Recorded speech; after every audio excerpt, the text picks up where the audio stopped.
Hello guys, welcome to my channel again, and today we are going to solve some quiz. So let's start. I remember days you last year. I remember mm, mate you mate is the correct answer. Okay. So next, he dash many years ago. So he died is correct. Now he saw me by chance and the car stopped. You should dash your homework. You should do your homework. Do is correct. She told me that something uh, has happened to him. Sorry, had. They ran fast. So इसमें हमारे को पूछा जा रहा है, देख सकते हैं आप बिल्कुल आपके सामने। इसमें पूछा जा रहा है कि ये दे रैन फास्ट मतलब कौन सा ये टेंस है। तो सिंपल पास्ट है क्या, या सिंपल प्रेजेंट, या प्रेजेंट परफेक्ट कंटिन्यूस, या पास्ट परफेक्ट। तो सबसे पहले हम देखते हैं कि दे रेन फास्ट। रेन हमारे पास जो वर्ब की कौन सी फॉर्म है, सेकंड फॉर्म है। कौन सी फॉर्म है, सेकंड फॉर्म। सो इससे आप अंदाज़ा लगा सकते हैं कि ये पास्ट सिंपल है, मतलब कि सिंपल पास्ट है। सो this is a correct, sorry, so this is the correct answer. Okay, next is they cannot stop singing. So ये singing देखें आप, जब भी वर्ब आए, ये वर्ब स्टॉप। सो जब भी एक वर्ब आए उसके बाद दूसरा वर्ब आ रहा हो तो हमेशा उसकी फॉर्म कौन सी होगी, हमेशा उसकी फॉर्म होगी हमारे पास fourth form. So this is a correct answer. Okay, ये हमारे पास क्वाइज आ गया है हिंदी में। सो चलो सॉल्व करते हैं, ट्राई करते हैं। इतनी आती नहीं है हिंदी, वैसे मैं पाकिस्तानी हूँ। ओके, मैं अगले साल अमेरिका जा रहा हूँ। I am going to America next year. I am going to America next year. I am going I going to next year America. I go America next year. So इसमें हमारे को पहचानना है कि ये टेंस कौन सा है। जब भी किसी के लास्ट में जा रहा हूँ, जा रही है, जा रहे हैं आ जाए तो उसके लिए हम लगाएंगे प्रेजेंट इंडेफिनेट टेंस, यानी प्रेजेंट इंडेफिनेट टेंस। सो हमारे पास करेक्ट कौन सा होना चाहिए, प्रेजेंट डेफिनेट में हमारे पास क्या होता है, इज एम आर होते हैं, हेल्पिंग वर्ब। तो इसमें एम आर आई, तो उसका मतलब this is a correct. So this is a correct. चलो नेक्स्ट लेते हैं। दोबारा ये आ गया है हमारे पास, मुझे समझ में नहीं आता कि क्या करूं। I don't know what do. So ये भी हमारे पास एक मिनट। सो ये हमारे पास नहीं हो सकता क्योंकि आई डोंट नो, मुझे नहीं पता, व्हाट डू। तो ये अच्छा नहीं लग रहा, व्हाट डू ये कौन सा हो गया टेंस वगैरह। So I don't know do what, so ये भी गलत है। I don't know what to do, so हमारे पास इसको पहले छोड़ते हैं। सो ये है I don't know what do. So सबसे पहले हमारे पास करेक्ट आंसर है वो ये है, आई डोंट नो मुझे नहीं पता, व्हाट टू डू क्या करूं। व्हाट टू डू यानी क्या करूं, जब भी आ जाए व्हाट टू डू यानी क्या करूं, तो उसका मतलब करेक्ट आंसर है हमारे पास I don't know what to do. Okay next, how long does English. How long have you been learning English, मतलब कि कितने अरसों से आप इंग्लिश सीख रहे हैं, आप कितने अरसों से इंग्लिश सीख रहे हैं। How long have you been learning English, तो हमारे पास करेक्ट होना चाहिए ये। So this is the correct answer. चलो नेक्स्ट क्वेश्चन के ऊपर चलते हैं। तुमने मुझसे कब पूछा, when did you ask me, या when do you ask me, when you ask me, when you asked मी।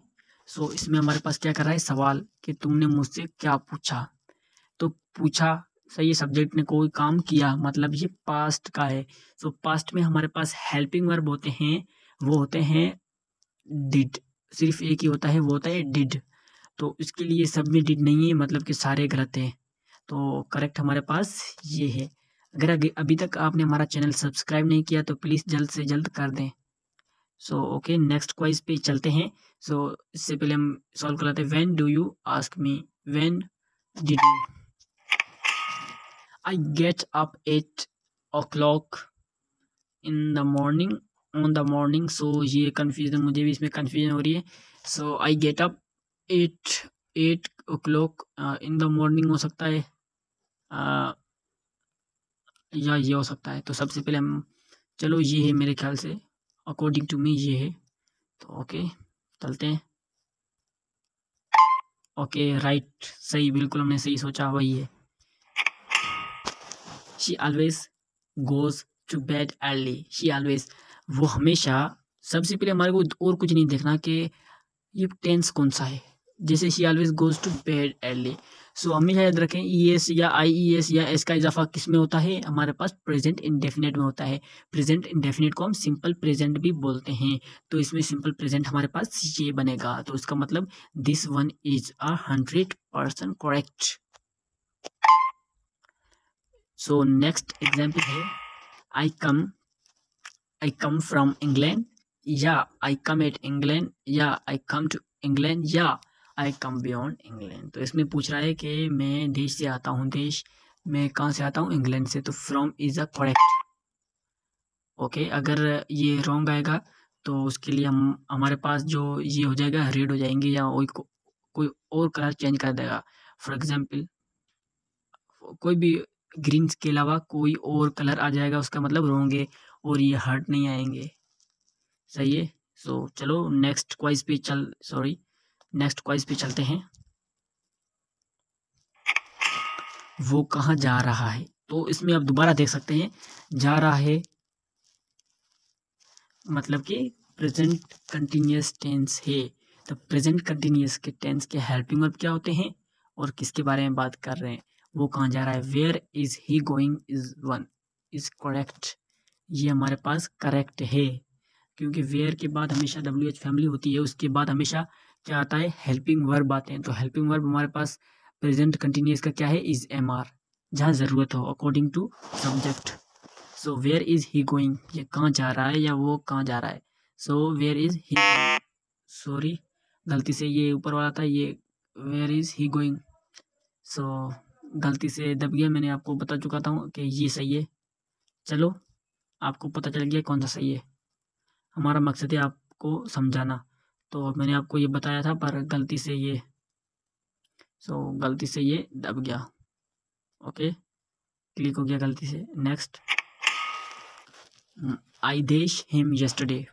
आई देश हिम यस्टरडे, बात किसकी करी जा रही है, यस्टरडे यानी बात की जा रही है हमारे पास कल की, कल मतलब कि past tense. So past indefinite tense में सब्जेक्ट के बाद हमारे पास कौन सी फॉर्म आती है, आपको पता है कि सब्जेक्ट के बाद हमेशा सेकंड फॉर्म आती है। तो सेकंड फॉर्म इसमें से कौन सी है, सी तो फर्स्ट फॉर्म है, हैड सीन तो थर्ड फॉर्म है, हैव सीन भी थर्ड फॉर्म है। तो उसका मतलब हमारे पास रह गया एक। तो this one is the correct answer of this quiz. Chintu is not capable of this hard work. So एक बात आप इसमें दोबारा सीख रहे हैं कि हमेशा जब भी टू के अलावा, किसके अलावा, टू के अलावा कोई भी आर्टिकल, सॉरी ये प्रीपोजिशन आ जाए, तो उसके बाद या ऑफ के बाद हमेशा वर्ब की कौन सी फॉर्म आती है, फोर्थ फॉर्म, जिसे जेरिन फॉर्म भी बोलते हैं, ING फॉर्म भी बोलते हैं। तो ऑफ के बाद हमेशा फोर्थ फॉर्म इस्तेमाल होगी। सो हमारे पास ये है, हमारे पास फर्स्ट फॉर्म, ये है सेकंड फॉर्म, ये है थर्ड फॉर्म, सो ये है फोर्थ फॉर्म। तो करेक्ट आंसर है हमारे पास doing. She does TV when her husband came. सो बात पहले किसकी की जा रही है, पास्ट की। हमें किसे पता चला कि लास्ट में केम है, केम किस में लगता है, पास्ट इंडेफिनिट टेंस में। सो करेक्ट क्या होना चाहिए, she does TV when her husband came, she was watching TV when her husband came. So ये करेक्ट आंसर होगा। ही देश इन 1960, मतलब ये कब पैदा हुआ, 1960 में। सो ये बॉर्न हुआ है, इसकी मीनिंग हो जाएगी ये वो पैदा हुआ, सही है। सो इसकी मीनिंग हो जाएगी पैदा हुआ है, ये तो बिल्कुल नहीं जज रहा, सो ये गलत है, एक रह गया हमारे पास। इसकी मीनिंग है हुआ था, वह 1960 में पैदा हुआ था। सो ये हमारे पास करेक्ट है। सो ये हिंदी लिखी पढ़ी है, आपको अगर आती है सही है। तो तुम स्कूल कब गए? तुम, सॉरी इधर लिख लेता हूँ, तुम स्कूल कब गए? तुम स्कूल कब गए? हिंदी में ये ऐसे लिखा हुआ है, तुम स्कूल कब गए। सो डेली रूटीन में हम इस्तेमाल करते रहते हैं ये। व्हेन डू यू गो, ये डू तो हमारे पास प्रेजेंट डेफिनेट का है, सो ये बिल्कुल नहीं है। उसके बाद when you go to school, और गो भी हमारे पास प्रेजेंट डेफिनेट का है, ये भी बिल्कुल नहीं है। When did you go to school, so इससे पहले हम ये देख लेते हैं, when you went to school, went school, so ये भी गलत है। तुम स्कूल कब गए, बात आ रही है गए की, जब भी किसी सेंटेंस में गए आ जाए उसके लिए हम लगाएंगे ये सेंटेंस करेक्ट है, डिड के वाला। When did you go to school मतलब आप स्कूल कब गए, सो करेक्ट हमारे पास ये है। द मनी वॉज स्टोलन, पैसे चोरी हो गए थे। द मनी वॉज स्टोलन, पैसे चोरी हो गए थे। तो सबसे पहले हमारे को ये पूछ रहा है कि ये एक्टिव वॉइस है, पैसिव वॉइस है, बहुत दोनों है या कुछ नहीं है। सो सबसे पहले आपको एक सोच लानी चाहिए कि द मनी वॉज स्टोलन, क्या आपने एक्टिव वॉइस पढ़े हैं? हाँ पढ़े हैं, जिसने टेंस पढ़े हैं उसने एक्टिव वॉइस पढ़े हैं। और पैसिव वॉइस में चेंज कैसे करते हैं आपको पता है कि पैसिव वॉइस में चेंज करने के लिए हमारे पास फॉर्मूला सिंपल होता है, वो होता है ऑब्जेक्ट। आप ज़रा इधर ध्यान दें, ये थोड़ी राइटिंग इसमें सही नहीं लिखी जा रही स्क्रीन पे। Subject plus object plus helping verb HW मतलब हेल्पिंग वर्ब प्लस वर्ब की थर्ड फॉर्म, तो वर्ब की थर्ड फॉर्म लगी। सो उसका मतलब कि ये हमारे पास ये द मनी, एक मिनट कलर चेंज कर लेते हैं। सो द मनी ऑब्जेक्ट है, सो द मनी हमारे पास ऑब्जेक्ट है। हेल्पिंग वर्ब हमारे पास वॉज हेल्पिंग वर्ब है, और स्टोलिन स्टील की कौन सी फॉर्म है हमारे पास, थर्ड, तो ये हो गई थर्ड फॉर्म। सो ये हमारे पास किसका है, passive voice. So correct answer है हमारे पास पैसिव वॉइस, ये करेक्ट है। She dash me to go to school, she उसने मुझे मतलब ये देश को छोड़ दे पहले, she dash me to go school, school जाओ, इसका मतलब हो रहा है स्कूल जाओ। गो टू स्कूल आपने पढ़ा होगा, गो टू स्कूल, स्कूल जाओ, सही है। तो अगर शी सेड लगाएंगे, शी सेड मी उसने मुझसे कहा, me to go school, school जाना जाओ, सो शी टोल्ड तो नहीं लगेगा, ये भी नहीं, ये भी नहीं, सो ये करेक्ट होगा हमारे पास। सो ये कैसे गलत हो गया, सॉरी एक मिनट। सो दोनों सही हो सकते हैं, पर ये हमारे पास ये इन्होंने गलत क्यों कहा, आपको एक मिनट समझाते हैं हम, एक्सप्लेनेशन।